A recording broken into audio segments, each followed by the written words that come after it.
அந்த மூன்றாவது ஜமாத் யாருன்னா இமாம் ஷாஃபிஈ, இமாம் மாலிகி, இமாம் அபு ஹனீஃபா ரஹிமஹுல்லாஹ்.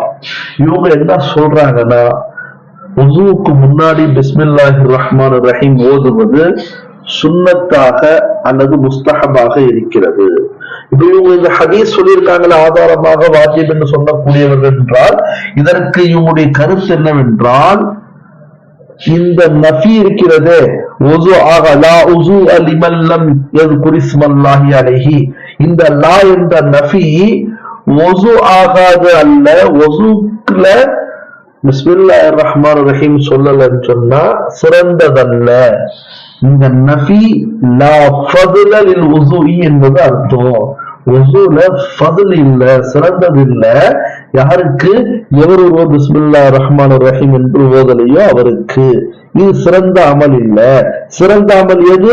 பிஸ்மில்லாஹிர் ரஹ்மானிர் ரஹீம் என்று சொல்லி உது செய்வதுதான் சிறந்த அமலாக இருக்கிறது என்பது இந்த ஹதீஸுக்கு கருத்தும் விளக்கமும் மூன்று இமாம்கள் சொல்லக்கூடிய பதில் இதுவாக இருக்கிறது. இந்த மூன்று இமாம்கள் என்ன ஏற்கனவே